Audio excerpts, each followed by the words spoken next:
मैं बोलता हूं आपके नेटवर्क का कोई भी बंदा गिर गया, उसका सेल 0 हो गया और आप उसके पास पहुंच जाते हो, यार तू टेंशन मत ले, मैं ना तेरा भाई हूं।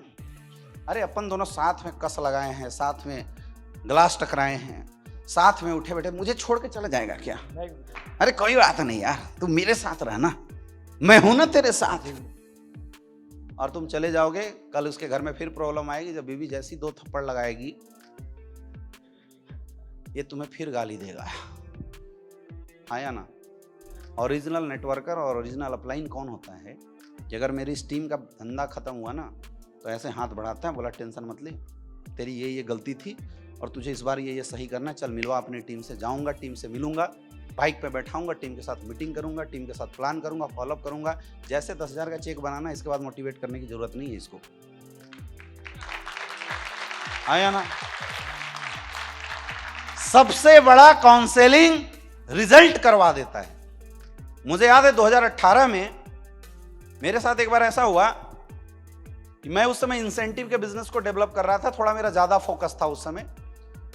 तो पिछले कंपनी में मेरे एक अपलाइन थे, उन्होंने एक नई कंपनी खोली और मेरी टीम का एक थोड़ा चटक लीडर था जिसके दोनों साइड का बिजनेस हम लोगों ने डेवलप किया था। वो किसी कारणवश अपने अपलाइन से हो गया नाराज, और जब वो नाराज हुआ तो वो जाके उनसे मिल लिया। भाई अपलाइन का प्रमोशन तो होता ही है, वो उस अपलाइन से जाके मिल लिया। और जो मेरी डाउनलाइन थी, कम से कम मुझे लगता है 12 एमरल्ड थे उस समय मेरी टीम में, उन 12 एमरल्ड की मीटिंग करा दी उस बंदे से।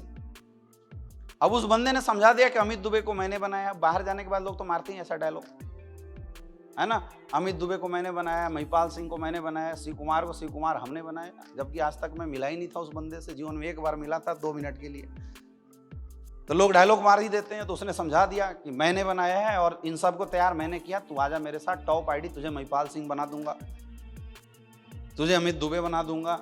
वो क्यों अमित दुबे बना? क्योंकि पहले आया था, तू आ, बनारस में तेरा राज होगा। तो उल्टी पुल्टी बात समझा के लगभग 12 मेरे एमरल्ड थे उनको तोड़ दिया। और मैं कहीं पटना या रांची में कहीं मीटिंग कर रहा था, रात को एकाएक फोन आया और बिल्कुल हड़बड़ा गए वो।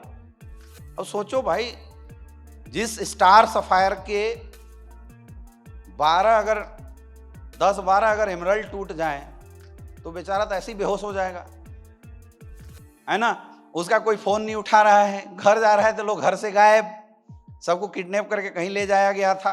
तो मेरे पास फोन आया, गुरुजी ऐसा ऐसा हो गया कंडीशन। मैंने बोला कितने गए? बोला गुरुजी 12 चले गए। कौन कौन रैंक गया? बोलो सर जितने भी हमारे टॉप क्लास के जो प्लेटिनम एमरल्ड थे वो सारे चले गए। कौन बचा? तो बोला गुरुजी एक को पकड़ा हूं, उसके बाप से मेरा परिचय था, उसको पकड़ के रखा हूं। मैं बोला बस तुम टेंशन मत लो, टेंशन मत लो, एक पकड़ा है ना? बोला हाँ मैं आ रहा हूं, टेंशन मत लो। और 2 दिन बाद मैं वापस आया, मैं बोला उठा के लाओ, बोला सर आना ही नहीं चाहता है। मैं बोला कोई बात नहीं, हम चलते हैं। मैंने अपनी फिर से पैशन प्रो को साफ किया अच्छे से, टाई कोट लगाया, मैं पैशन प्रो पे बैठा मस्त चश्मा लगा के, जबकि मेरे पास होंडा सिटी गाड़ी थी, लेकिन उसका घर जहां था वहां जाने के लिए मुझे बाइक चाहिए। मेरी बिजनेस की डिमांड है भाई, मैं डायमंड था उस समय, लेकिन मेरे धंधे की डिमांड अभी बोल रही है कि बाइक पकड़ उठा, लोगों के बीच में जा। तो मैंने बाइक उठाई और मैं चला गया उस बंदे के घर पे। अब जब डायमंड किसी के घर पे जाके हाथ मिला के गला उठा के अगर लगा ले तो कोई मना करेगा क्या? वैसा ही हुआ, उसको मैं उठाया, ला के रेस्टोरेंट में बैठाया और मजे से 2-3 हज़ार रुपये खर्च करके उसको पहले खाना खिलाया अच्छे से। और तब मैंने पूछा बता के अब क्या बात है। मैंने उसकी पूरी काउंसलिंग कराई, तब उसने पूरी पोल खोलनी शुरू करी, क्या क्या अंदर इंटरनल हुआ, कहाँ जिम कॉर्बेट में बुला के कोई ट्रेनिंग दे दिया, इतने में किसी को पता ही नहीं चला। फिर जो मेन लीडर था, मैं बोला चल उससे मिलवा, उससे मैं मिला। तो मैंने सबसे बात करी, मैंने बोला यार प्रॉब्लम क्या है तुम्हारी? बोला सर कोई प्रॉब्लम नहीं थी, हमारी सिर्फ एक ही प्रॉब्लम थी कि हमारा बिजनेस जिस अपलाइन के डाउन में मैं काम कर रहा था उसकी वजह से गुरुजी मेरा धंधा उठ नहीं रहा था, इसलिए हम लोग परेशान होकर सर ये डिसीजन बनाया। मैंने बोला चेक दिखाओ। उसने चेक दिखाया, रियल में यार 3 महीने के अंदर उसकी 3,000 रुपए की चेक थी। और रियल बहुत परेशान था। और एक एमरल्ड अगर टोपाज रैंक, एमरल्ड रैंक अगर 2-3 हज़ार रुपए कमाएगा तो ही कैन नॉट सर्वाइव। मैंने बोला कोई दिक्कत नहीं, अपलाइन को छोड़ दो, तुम भूल जाओ थोड़ी समय के लिए, मैं हूं ना तुम्हारा अपलाइन। बोला सर आप तो डायमंड है। मैं बोला तो क्या हुआ? सर आप सपोर्ट करेंगे? मैं बोला देख अभी बाइक से ही तो आया हूं, 5 दिन का टाइम दे मुझे बस। 5 दिन में 1 दिन में तेरे सारे डाउनलाइन से मिलूंगा और 2 दिन में तेरे साथ काम करूंगा और मैं देखता हूं रिजल्ट कैसे नहीं आता है। बोला सर कंपनी के प्रोडक्ट में पहले रिजल्ट आता था, अब नहीं आता है, अब लगता है कंपनी कुछ मिलावट करती है। सर जो पहले मजा आता था प्लान वेन्यू में वो आता नहीं है सर, पहले जो आपका फोकस होता था सर वो फोकस है नहीं। मैंने बोला तो टेंशन मत लो, काम निकालो। और मैंने 12 दिन उस बंदे के साथ ग्राउंड में काम किया। 12 दिन की इनकम उस लड़के की थी 75,000 रुपए की। 75,000 12 दिन की इनकम। 12 दिन डायमंड लेवल पे मैंने बाइक से काम किया। मैंने उसको बताया था तू मत बोलना मैं डायमंड हूं, ये मत बोलना केवल। और मैं ऊपर का ये कोट हटा दिया था, पैंट शर्ट और टाई लगा के बाइक पे बैठ गया, हेलमेट लगा के मस्त। मैं बोला बस तू चल, लोगों से मिलवा, मैं करूंगा प्लान, मैं करूंगा फॉलोअप, देखते हैं रिजल्ट कैसे नहीं आता। जैसे 75,000 का चेक बना, जो मेन बंदा था जो गया हुआ था वो रुक गया हमारे साथ। दूसरे बंदे को फिर मैंने बोला ठीक है अब इनके साथ ऐसे ऐसे तू काम कर, मुझे फोन करके रिपोर्ट देते रहना। दूसरे बंदे को मैंने पकड़ा, क्या प्रॉब्लम है? उसने बोला सर जिसके वीक लेग में उसके साथ ऐसी ऐसी प्रॉब्लम है। और उसका इतना माइंड वॉश कर दिया गया था कि किसी ने उसको बोल दिया था कि अगर अमित दुबे मिले पहले तो मिलना मत उससे, और मिले वो जो बोले वो रिकॉर्डिंग करके मुझे मैसेज करते जाना, मैं बोलूंगा वही जवाब देना है। क्या हाईली सेटिंग किया गया था उसके साथ। मैं उसको उठा के अपने घर पे ले आया, अपने रूम पे ले आया। बोले यार मैं खाना बनाऊंगा यार तुम्हारे लिए, चला जा। दोनों भाई मिलके खाना बनाते हैं और खाते हैं। खाना पीना जब खाने लगे कबूलना शुरू कर दिया। प्यार मोहब्बत में तो सब कुछ बाहर आ ही जाती है ना। उसने सब बताना शुरू कर दिया। बोला दिक्कत क्या है? सर यही सेम। और मैं बताया ना मैक्सिमम दिक्कत यही होता है, चेक ना बनना।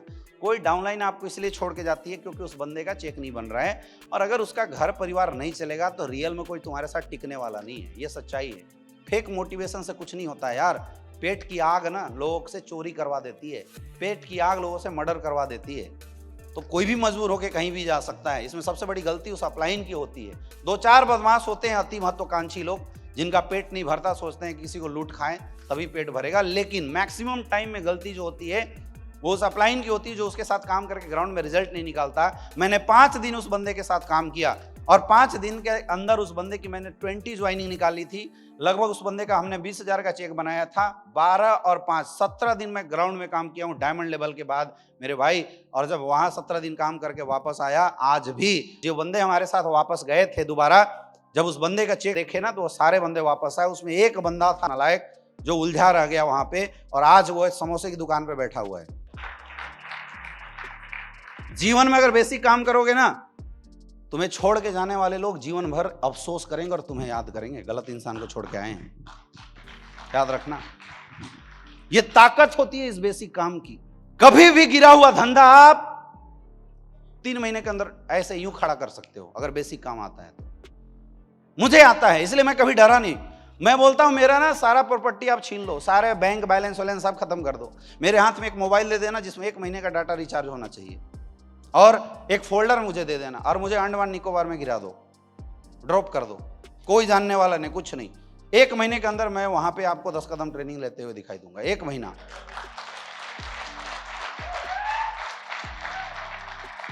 और ये आज से नहीं, मेरा डायरेक्ट सेलिंग में शुरू से ही आदत है। आप पूछोगे ज्ञानेंद्र शर्मा जी ने जब रांची में बिजनेस शुरू किया था, मेरी छुट्टी हुई बीएचयू में और मैं बैग पैक किया, एक सिंगल पिट्ठू बैग में अपना सामान डाला और सारा लेके मैं पहुंच गया ज्ञानेंद्र जी के सामने। भयंकर बारिश। ज्ञानेंद्र सर ने बोला सर क्यों आए हो? मैं बोला यार धंधा उठाने आए तुम्हारे, और क्यों आए हैं? तो उस समय ज्ञानेंद्र शर्मा जी आर्मी में जॉब किया करते थे। मैंने बोला तू बस मेरे ना रात को सोने का अरेंजमेंट कर दो बस कहीं। तो ज्ञानेंद्र जी का कोई एक दोस्त था, वो वकालत की पढ़ाई कर रहा था, तो ज्ञानेंद्र जी ने उसके साथ मेरी सेटिंग करा दी कि यार एक लड़का है, और उस समय बहुत बच्चा दिखता भी था, कि बस रात भर के लिए रुकेगा, तुम्हारे साथ कोई प्रॉब्लम तो नहीं होनी चाहिए। मैंने बस अपना आराम से मस्त सेटिंग किया उसके साथ। वो भी बेचारा नीचे सोता था, मैंने भी उसी के बगल में एक चादर में लेके हमेशा चलता था। चादर मैंने नीचे बिछाई और अपनी बेड लगाई और सुबह से शाम तक काम करना शुरू किया। पता है मैं मात्र 500 रुपये लेके आया था रांची, ब्लैक में, जैसे तैसे जनरल डब्बे में धक्के खाते हुए। उस समय 500 रुपये लेके आया था। बस एक ही कॉन्फिडेंस था कि ज्ञानेंद्र शर्मा अगर मुझे 4 लोगों से भी मिलवा देगा ना, तो 4 का फॉर्म भरा के 2000 रुपये पे तो मैं यूँ निकाल लूंगा, अगले दिन का अरेंजमेंट मेरा हो जाएगा, मुझे सोचने की जरूरत नहीं है। मैं इस कॉन्फिडेंस के साथ गया था। उस समय ज्ञानेंद्र जी टाइम नहीं देते थे क्योंकि इनकी जॉब थी, लेकिन इन्होंने 2-4 अपने जो लोग थे उनसे मुझे मिलवा के और बस ये फ्री हो गए, छोड़ दिया। अब मेरा काम था डेली सुबह उठना, उन लोगों को कॉल करना और उसमें से जो भी फ्री होता था उनके साथ प्लान करना, और कोई ना मिले तो मैं आर्मी के गेट पे जाके खड़ा हो जाता था और जो भी आता जाता था उसको इन्वाइट करता था, उससे हाथ मिलाता था। उस समय करीब मुझे लगता है 1.5 महीने का टाइम मैंने इस तरीके से वहां पे दिया था और 1.5 महीने के अंदर वहां पे 35 ज्वाइनिंग मैंने निकाला था उस समय अकेले। 35 ज्वाइनिंग। दम होगा ना तो तुम शहर के शहर खड़ा कर दोगे, अब दम नहीं होगा तो तुम बहाना बनाते रह जाओगे, ये नहीं मिला, वो नहीं मिला, फलना नहीं मिला, ढेकना नहीं मिला। ये कॉन्फिडेंस कब आएगा? जब आप इस बेसिक काम को हमेशा करते रहेंगे जीवन में। ये जितने भी आज सीनियर लेवल के लीडर है मेरे दोस्त, ये यूं ही नहीं बने हैं। मैं आज भी देखता हूं गुरुजी को रेगुलर प्लान करते रहते हैं आज भी। एक दिन हम लोग बैठे हुए थे तो मैंने मजाक में पूछा, गुरुजी सच सच बताना आपकी इस समय इस साल क्या लगभग इनकम रही है? तो बोले यार ज्यादा नहीं है, 6 करोड़ का मैंने ITR भरा है, अब तुम अंदाजा लगा लो, लगभग 50 लाख रुपए पर मंथ। इस साल तो मुझे लगता है और ज्यादा होगा सर का। 50 लाख रुपए पर मंथ क्यों आ रहा है? कैसे आ रहा है? बेसिक्स।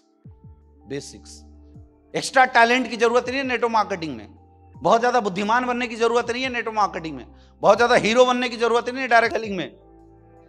यहां बड़े बड़े हीरो आए और चले गए, लेकिन एक बेवकूफ इंसान जो बेसिक काम जानता है वो इस इंडस्ट्री में टॉप लेवल पे पहुंच जाता है।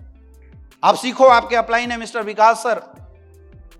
जब से ये आर्मी जॉब छोड़ के जब फुल टाइम आए बिजनेस में, जब इन्होंने काम करना शुरू किया, मैं तब से लेके आज तक आपके अपलाइन को जानता हूं। बंदे ने ब्लैक डायमंड बनने से पहले सिंगल डे घर का मुंह नहीं देखा था, सिंगल डे परिवार का चेहरा नहीं देखा। मर्सिडीज खरीदी, मुझे लगता नहीं है कि 70-80 हजार से कम चली होगी। कितनी चल गई विकास जी? 1,09,000 मर्सिडीज जैसी गाड़ी रगड़ा है अपलाइन, तब जाके इतनी बड़ी अचीवमेंट है। यहां लोग गाड़ी खरीदते थे 5,000 किलोमीटर के बाद उसको खड़ा कर देते हैं। बड़ी बड़ी लग्जरियस गाड़ी होने के बाद भी लोग छोटी गाड़ी से चलते हैं, सर इसमें तेलवा कम लगता है। बात समझ में आ रही है? मैंने होंडा सिटी गाड़ी जब खरीदी थी स्टार सफायर लेवल पे खरीदा था, और मेरी गाड़ी जब तक जगुआर मेरे हाथ में आई थी तब तक वो गाड़ी 1 लाख से ऊपर चल चुकी थी। ऐसे होता है बिजनेस। Very important. करेंगे आज के बाद? बेसिक काम करोगे? लिस्ट बनाओगे?